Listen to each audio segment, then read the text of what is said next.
दोस्तों आज के वीडियो में हम पढ़ेंगे ओल्ड इंग्लिश पीरियड के बारे में। एक्चुअली मैं एक सीरीज शुरू कर रहा हूँ जहाँ पे हम हिस्ट्री ऑफ इंग्लिश को इन डेप्थ अच्छे से जानेंगे। तो इसीलिए आज मैं शुरू कर रहा हूँ हिस्ट्री ऑफ इंग्लिश जो कि एडवर्ड एल्बर्ट ने लिखा है। तो आज चैप्टर 1 पढ़ेंगे। ऑब्वियसली चैप्टर 1 पूरा नहीं पढ़ूंगा आज के वीडियो में, थोड़ा सा ही पार्ट पढ़ूंगा। ऑलमोस्ट हर दिन मैं वीडियो डालने का कोशिश करूंगा। तो आई होप आपको वीडियो पसंद आए। एंड ऑडियो क्वालिटी थोड़ा सा खराब है दोस्त आज, क्योंकि मेरा एडिटर काम नहीं कर रहा है। तो नेक्स्ट वीडियो में एडिट मतलब ऑडियो ठीक हो जाएगा। शुरू करते हैं वीडियो दोस्तों। Since we are starting with the old English period, so let's first talk about the beginnings. The context, how everything started. Okay? So, we don't know much about the beginnings of English literature. Okay? But it is likely that people were creating and performing poetry orally. They didn't write anything down. Okay? In fact, we can say that poetry came before prose in English history. Okay? So, the surviving works of old English literature, like Beowulf, were mostly copied centuries after they were originally written. This means that the version we have today might not or are not the originals. ये versions copied version भी हो सकता है and copied version थोड़ा change भी हो सकता है. We also don't know much about the poets who wrote these works. मतलब जिन पोएट्स ने इन वर्क्स को लिखा, हम उनके बारे में भी कुछ ज़्यादा नहीं जानते. हम बस 2 पोएट्स का नाम जानते हैं and in fact that information is also very limited. वैसे कुछ स्कॉलर्स हैं जो मतलब इन पोएट्स का बायोग्राफी लिखने का कोशिश करते हैं just by using few clues from the poems or from brief historical references. मतलब उन पोएट्स ने जो पोएम्स लिखे, उन पोएम्स के बेसिस पे उन पुराने पोएट्स का बायोग्राफी ढूंढने का कोशिश करता है कुछ scholars. Specially in the case of केडमन.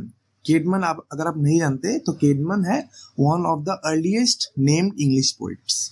Okay, लेकिन unfortunately many of these biographies are based on guesswork. मतलब जो हमें हिस्ट्री पता है इन पुराने ऑथर्स का, पुराने पोएट्स का, ये रियल फैक्ट्स ना भी हो सकते हैं. ओके, बिकॉज ये सब गेस के ऊपर डिपेंडेंट है. ओके, सो इवन दो भले ही हमारे पास बहुत ही कम इंफॉर्मेशन है about the origin of English literature और अबाउट द ऑथर्स, बट फिर भी हम ये कह सकते हैं कि old English literature is very rich and powerful. देखो, जैसे ही कोई रीडर इस ओल्ड इंग्लिश लैंग्वेज का डिफिकल्टी को क्रॉस कर लेते हैं, उन्हें ये लिटरेचर सरप्राइजिंगली बहुत ही डीप और इम्प्रेसिव लगता है. ओके, सो हम जैसे जैसे आगे जाएंगे इस सेगमेंट में, हम इस रिचनेस को जानेंगे और अच्छे से जानेंगे. So now let's talk about the historical background of the old English period. See, ये जो पीरियड है ना, ये पीरियड बहुत लंबा है. It starts in the 5th century, लेकिन ये नॉर्मन कॉन्क्वेस्ट जो कि 1066 में हुआ था, उसमें ख़त्म नहीं हुआ था. इनफैक्ट बहुत लोगों को लगता है कि ये नॉर्मन कॉन्क्वेस्ट के बाद ख़त्म हो जाता है, बट नहीं होता है. In fact old English pros continued around 1150. अभी हम कुछ इंपॉर्टेंट हिस्टोरिकल इवेंट्स को देखते हैं. Okay, in 1410 AD the Romans left Britain. मतलब रोमन्स ब्रिटेन को छोड़ के चले गए, which made the British people vulnerable to attacks from invaders in the north. अब अगर हम ब्रिटिश ट्रेडिशन का माने तो इंग्लिश, जिसे एंग्लो सैक्सन्स भी कहा जाता है, वो first came from Europe as soldiers. मतलब इंग्लिश लोग और एंग्लो सैक्सन्स लोग सबसे पहले यूरोप से आए सोल्जर्स बन के क्यों आए? ताकि वो इन्वेडर्स जो थे जैसे पिक्स और स्कॉट्स, उनको हटा सके. But soon this English soldiers began to settle permanently in Britain, और ओवर टाइम इन सेटलर्स ने ज़्यादातर लैंड का कंट्रोल ले लिया था, ऑलमोस्ट इंग्लैंड से स्कॉटलैंड तक. और फिर इस पीरियड में आता है क्रिश्चियनाइजेशन, यानी कन्वर्शन टू क्रिश्चियनिटी. ओके, मतलब जो पीगन इंग्लिश ट्राइब्स थे उनको क्रिश्चियन में कन्वर्ट कर दिया जा रहा था। ये शुरू हुआ था नॉर्थम्ब्रिया में। किसकी वजह से शुरू हुआ था? आयरिश मिशनरीज की वजह से शुरू हुआ था। लेटर इन केंट, केंट भी एक जगह है दोस्तों, वहाँ पे ऑलमोस्ट 1597 एडी के अराउंड रोमन चर्च ने भी अपना इन्फ्लुएंस शुरू कर दिया था। इसके बाद कुछ और मेजर इवेंट्स भी देखने को मिलते हैं। द डेन्स यानी वाइकिंग्स 9th सेंचुरी के आसपास अटैक करना शुरू कर देते हैं इंग्लैंड में। The kingdom of Wessex became powerful, specially king Alfred the Great के अंडर। ओके, जिन्होंने मतलब इंग्लिश कल्चर और लिटरेचर दोनों में ही बहुत बड़ा कंट्रीब्यूशन दिया था किंग एल्फ्रेड द ग्रेट ने। आप वाइकिंग्स देख सकते हो, एक बहुत ही अच्छा सीरीज है जहाँ पे आप थोड़ा बहुत समझ पाओगे इसके बारे में। फिर आगे क्या होता है, इंग्लैंड का एक पार्ट है जिसका नाम ही दे दिया जाता है डेन लॉ, मतलब जहाँ पे डेन्स लोग यानी वाइकिंग्स लोग परमानेंटली सेटल करते हैं। ओके, फिर 1017 में एक डेनिश किंग इंग्लैंड का रूलर बनता है।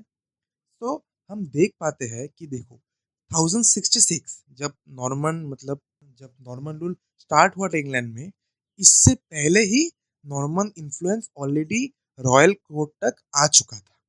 ओके, ये जो सारा इवेंट है ना, इस इवेंट का इम्पैक्ट इंग्लिश लिटरेचर में हुआ था at that time. Okay, so now let's look at some literary features of this period. Okay, तो सबसे पहले हम देखेंगे पेगन ओरिजिन्स। देखो, सम अर्ली मतलब बहुत पहले के कुछ ओल्ड इंग्लिश पोएम्स जैसे विथ सीट और बियोल्फ, यहाँ पे ना हम पेगन बिलीफ के साइंस देख सकते हैं। पेगन बिलीफ यानी क्रिश्चियनिटी आने से पहले का बिलीफ। अब देखो, पहले के जो स्कॉलर्स हैं ना, वो सोचते थे यानी मानते थे कि जो क्रिश्चियन पार्ट्स है बियोल्फ में, वो थोड़ा सा ऑकवर्ड एडिशंस है। बट नाउ बट नाउ हम ये बिलीव करते हैं और ये मानते हैं कि क्रिश्चियन और पेगन आइडियाज को मतलब ब्लेंड कर दिया गया है ओवर टाइम। ओके, तो आप कह सकते हो कि बियोल्फ जब एक्चुअली नरेशन हुआ था बियोल्फ का, तब वहाँ पे पेगन आइडियाज थे। फिर धीरे धीरे जब उसका रिटेलिंग हुआ, जब जब नए नए वर्जन्स निकल के आए, तब क्रिश्चियन और पेगन आइडियाज को ब्लेंड कर दिया गया। तो ये सब एक सॉन्ग के थ्रू बताया जाता था। मतलब जो स्टोरी टेलर्स होते थे वो गाना गाते थे। इन स्टोरी टेलर्स को तुम ग्लीमैन और स्कॉव्स भी कह सकते हो। जब नोबेल कोर्ट लगाए जाते थे उस टाइम ना, देखो तब तो कोई लिखता नहीं था कुछ ना, तो ये लोग कोर्ट में गाना गाते थे किंग अर्ल लॉर्ड इन सबको इम्प्रेस करने के लिए। अब देखो, जैसे जैसे क्रिश्चियनिटी बढ़ा, ये जो पुरानी पेगन स्टोरीज थी, ये स्टोरीज ना इन्फ्लुएंस हो गए क्रिश्चियन बिलीफ से। क्रिश्चियन बिलीव्स धीरे धीरे इन पेगन स्टोरीज में घुसने लगे। लेकिन ऑब्वियसली सब कुछ सारे पेगन वर्क्स क्रिश्चियनिटी से इन्फ्लुएंस नहीं हुए। बट एक इशू ये है कि ज़्यादातर पोएम्स मतलब ऑलमोस्ट ऑल पोएम मोनास्ट्री में लिखा गया था, क्योंकि पेगन लोग कुछ लिखते नहीं थे। तो मोनास्ट्री में लिखा गया था ये सब पेगन वर्क्स भी। तो इसीलिए ना इन पेगन वर्क्स को भी हम प्योरली पेगन नहीं कह सकते। एक और लिटरेरी फीचर ये है कि ज़्यादातर ऑथर्स एनोनिमस है। मतलब ज़्यादातर वर्क्स एनोनिमस है, हमें पता ही नहीं है कि किसने लिखा है। देखो, हम बस एक इंग्लिश पोएट का नाम फॉर श्योर जानते हैं जिसका नाम है केडमन। ओके, लेकिन कोई भी ऐसा पोएम नहीं है जो हम डायरेक्टली केडमन से कनेक्ट कर पाएंगे या कह पाएंगे कि हाँ श्योरली इसे केडमन ने लिखा है। तो इससे समझ सकते हो, मतलब कोई प्रूफ ही नहीं है हमारे पास। एक और पोएट है जिसका नाम है साइन उल्फ।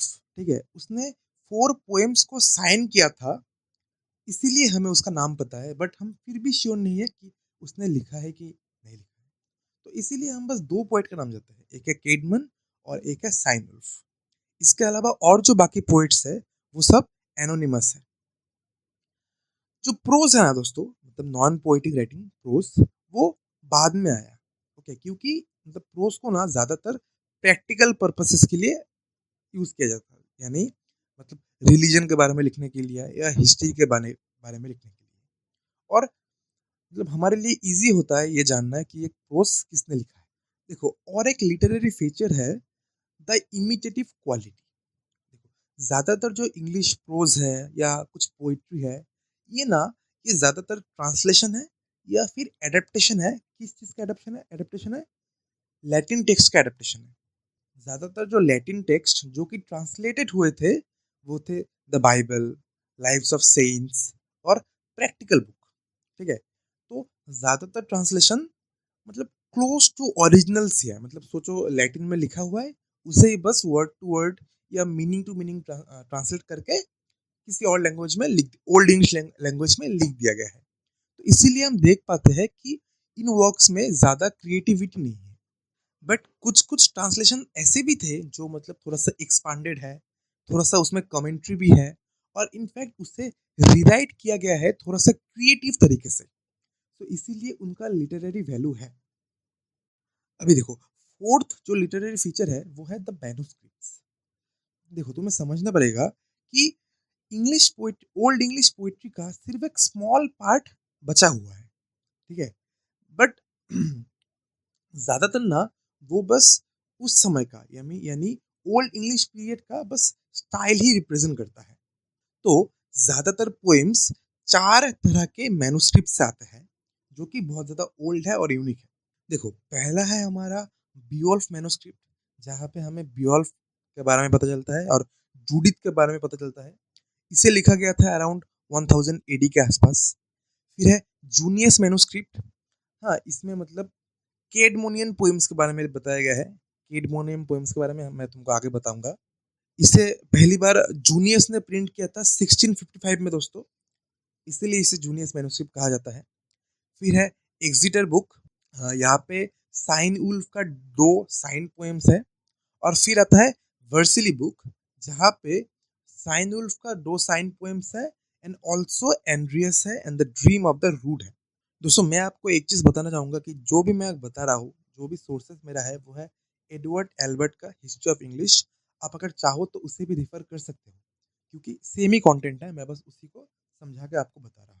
चलो अभी थोड़ा सा बात करते हैं ओल्ड इंग्लिश लैंग्वेज के बारे में। देखो, ज्यादातर ओल्ड इंग्लिश वर्ड है ना, वो नेटिव थे, लेकिन फिर भी कुछ कुछ लैटिन वर्ड्स बोरोड है, मिक्स हो गए हैं ओल्ड इंग्लिश में। लैटिन वर्ड्स मिक्स हो गए हैं। तो अगर अगर तुम ग्रामर को देखोगे, तो तुम्हें पता चलेगा कि जो ओल्ड इंग्लिश का जो ग्रामर है ना, वो बहुत ज्यादा कॉम्प्लेक्स है मॉडर्न इंग्लिश से। ओके, नाउन्स, प्रोनाउंस, एडजेक्टिव, इन सब का डिफरेंट फॉर्म था। इनफैक्ट वर्ब का भी एक बहुत ही कॉम्प्लिकेटेड सिस्टम था।